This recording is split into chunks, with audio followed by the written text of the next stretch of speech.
அனைவருக்கும் வணக்கம். ஆடி கிருத்திகை அன்னைக்கு முருகப்பெருமான நினைச்சு விரதம் இருந்தா நிச்சயமாக நாம் நினைத்த காரியம் அத்தனையும் நிறைவேறும். உங்க வீட்டு பூஜை அறையில முருகப்பெருமானுடைய படத்துக்கு முன்னாடி ஷட்கோண வடிவில கோலம் போட்டு 6 அகல் விளக்கு ஏற்றி சரவண பவன்னு எழுதி ஓம் சரவணபவ என்கிற மந்திரத்தை உச்சாடனம் செய்து மனசார முருகப்பெருமான நினைச்சு வேண்டினீங்கன்னா நீங்க நினைச்ச காரியம் அத்தனையும் நிறைவேறும். செந்தில் ஆண்டவனை நினைச்சு பலன் பெற்றவங்க நிறைய பேர் இருக்காங்க. ஒரு முறை ஆதி சங்கராச்சாரியார் ஷண்மத ஸ்தாபனம் செய்ய வரும்போது அந்த நேரத்தில் அவருடைய எதிரியா இருந்த அபினவகுப்தன்கிறவர் அவருக்கு எதிராக ஆபிச்சாரம் என்கிற சூனியத்தை பிரயோகம் செஞ்சு அவருக்கு காச நோயை வர வச்சார். அதனால ரொம்ப அவதிப்பட்டார். புறப்பட்டு திருக்கோகரணம் போனார்.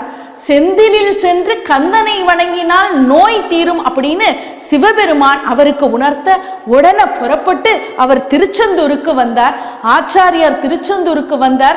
அதிகாலையில பார்க்கிறார், ரொம்ப அழகா ஆதிசேஷன் தன்னுடைய தோள்களாலேயே அந்த செந்தில் ஆண்டவனை நகர்ந்து நகர்ந்து வழிபட்டு கொண்டிருந்த அற்புதத்தை கண்ணார கண்டு மகிழ்ந்தார்.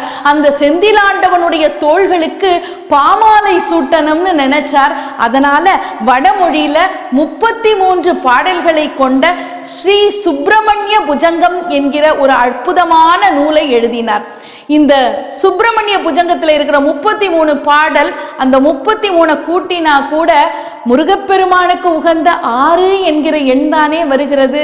ஆச்சாரியார் சொல்றார், அந்த முருகப்பெருமான் தான் என்னை பாட வச்சார், நானா பாடினேன், என் இதயத்தில் இருந்து என்னை பாட வைத்தவன் அந்த முருகப்பெருமானே என்று ரொம்ப அழகா சொல்லியிருக்கார் ஆதி சங்கராச்சாரியா சுவாமிகள். இப்படி ஒவ்வொருவர் வாழ்க்கையிலையும் செந்தில் ஆண்டவன் பல அற்புதங்களை நிகழ்த்தி இருக்கிறார். அதனால செந்தில் ஆண்டவனை நாம நம்பினா நிச்சயமா அவர் கைவிட மாட்டார்னு நக்கீரர் தன்னுடைய வெண்பால ரொம்ப அழகா பாடியிருக்கார்.